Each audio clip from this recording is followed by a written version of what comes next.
Our first event this year in Torrance. Alan Bishop His coach, his mom, Darlene, and his dad, they are watching along with you.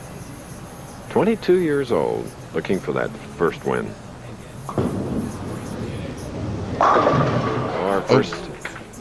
Our fourth southpaw leaves a 7-pin. Good shot right out of the chute. He had a little game plan over there, and that's pretty good action for a first shot. Never before in a championship round, 22 years old. As you see, defeated Bishop in the match play, 24 match games over 4 days here. Hurried it too quickly. Really didn't collect himself, though. I do that all the time. That's why I could relate to it. Well, you don't do it quite as often as these guys have been doing it lately, Chris. You have a little more experience, and he switched balls. Very difficult. I still think it's tough for a player to switch balls. They lose it off their hand, especially their first championship round appearance. An opening for Bishop right here. No, Bishop has a problem. 4, 6, 7, 10. Well, not taking advantage of the errant shot of Couch. Bishop has put it right through the middle. All he can do is go for 2 pins. Go for the pin count. He can go either side. I suggest he go for the 4-7.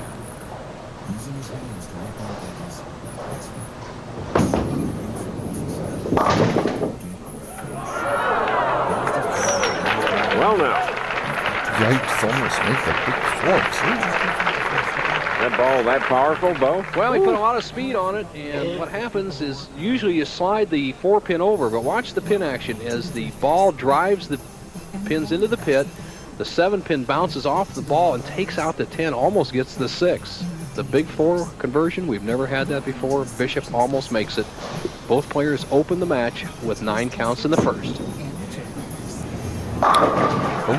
Powerful strike in the left lane by Alan Bishop of Louisville, Kentucky. Home of the Derby, of course, and first Saturday in May, ABC Sports will be there to bring you another Run for the Roses. Don Handicap today is part of Wide World of Sports. Season gets underway in earnest. All right. Nice job by the 2 non-winners. After opens, come back with strikes. Well, the messenger strike. Couch hits light with that powerful ball head, sends the head pin to the sideboard, as you'll see it right here. 5-step delivery, good inside-out swing. Look at that power position. Just snaps that wrist. The head pin does the shot. Boom! Straight across.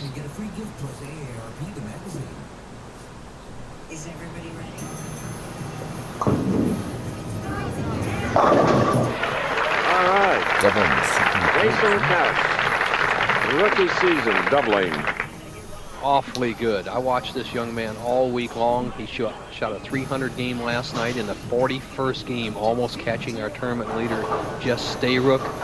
And he has put some pressure on the man trying to win his 2nd consecutive game. Alan Bishop needs to strike to stay even. Great match now. Alan Bishop, who defeated Williams 200 to 173. This man with 1 regional title, his opponent was 6. Now getting that first one on PBT is the tough one, isn't it? You betcha. The first match won is a loosener upper. Bishop, who was even through 3 frames, trying to make it 3 strikes in a row. 4-7. If I see one real drawback in Allen's game that he must work on to improve himself on a professional Boards Tour is to get that ball a little bit farther out over the following. He has a tendency to let it drop off his hand. All he has to do for this 4-7 is get the ball over and let the ball or the pin take out the 7. Okay, we're in our semifinal match of the Quaker State Open in Grand Prairie. We'll return. Jeannie Halsey here in this huge house has a lot of them.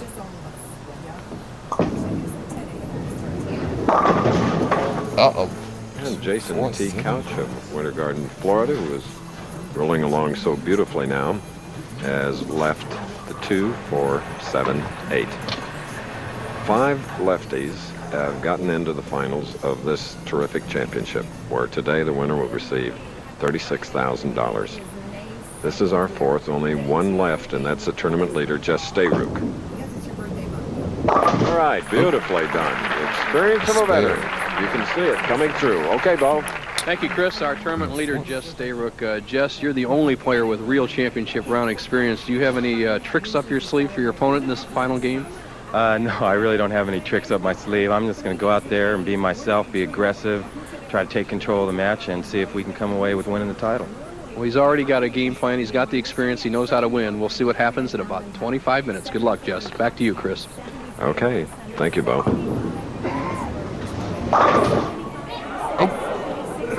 And the lone Solid. 8. Haven't seen that for a while. Should not have any problem. Lone pin gives you a lot of area when you consider the width of that single pin and the width of the ball. You're right, Chris. Ball about 9.5 inches in diameter. The pin 4.5 inches. A lot of room. Okay. Alan Bishop of Louisville has a 3-pin lead, shooting now in the 5th frame with a spare up.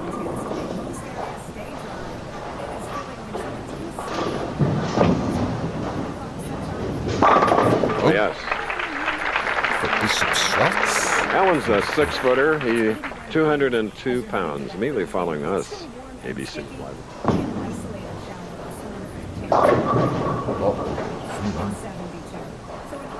Once again, we see a player coming in light on the left-hand lane, lane 39 in this 60-lane establishment, leaving a 3-pin combination. The 3-9 this time. You have to hit the ball, hit the pin right solid on the 3-pin, let the ball carry out the 9.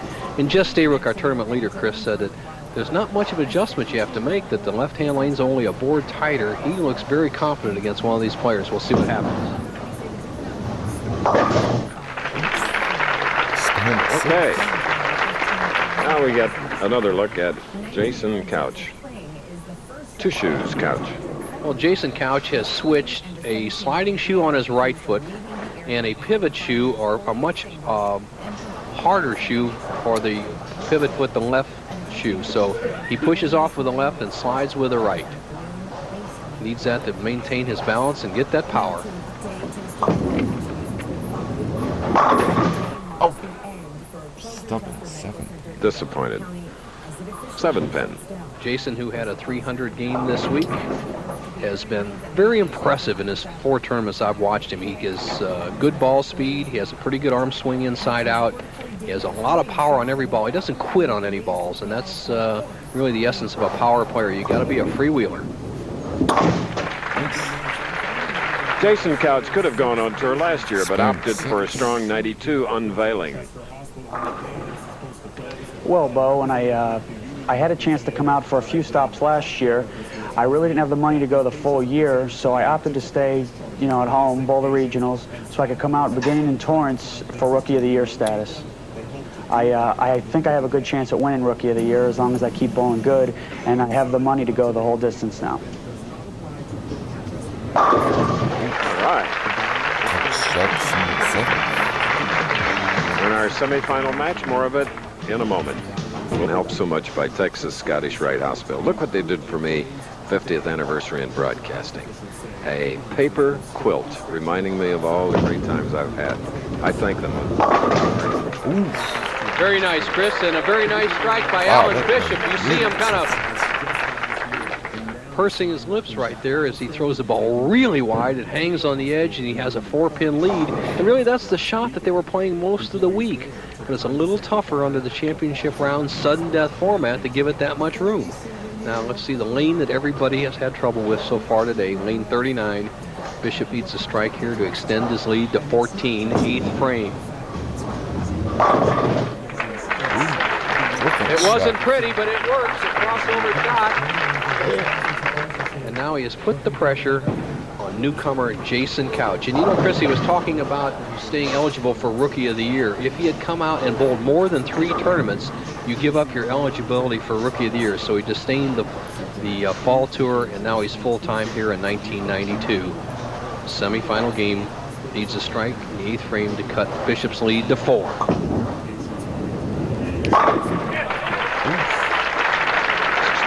Very competitive semi-final match. Since we know this man's 2 sons and have worked with John Jr.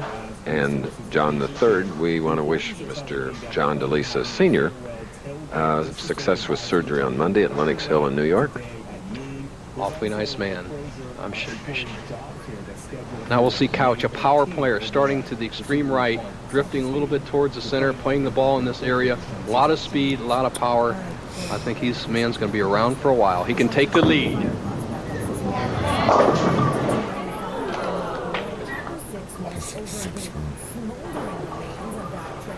Well, the story unfolds with the lanes themselves. The left-hand lane has been the trouble lane for all the players so far. Right there, Jason Couch could have taken the lead with a strike. If he converts his spare, he'll trail by 5 through 9 frames.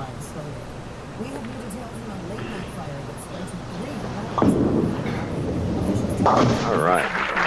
Earlier, Bo, we got to see Byron Nelson, who joins us from nearby Fairway Ranch each year. On Tuesday, he celebrates his 80th birthday, and a 9-foot bronze statue by Robert Summers will be dedicated on Thursday, unveiled tonight at a big party, and he deserves it.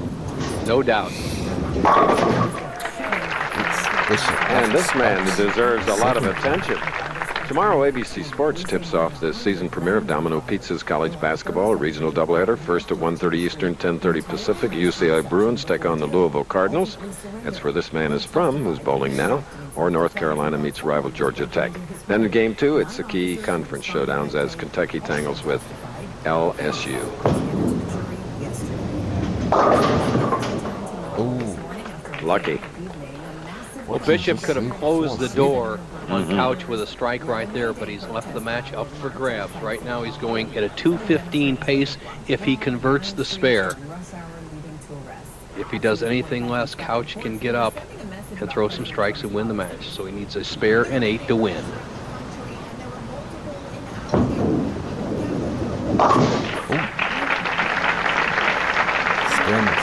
Louisville's Alan Bishop. He needs 8 pins. He's looking up at the automatic scores. The overhead scores are right above him. If he gets 8 or better, he wins. 7, a potential tie. 6, he could lose. Let's see what happens.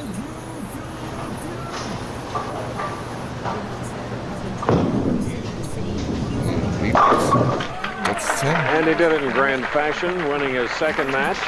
So it's a loss for Jason Couch, but we'll be seeing a lot for this Rookie of the Year contender.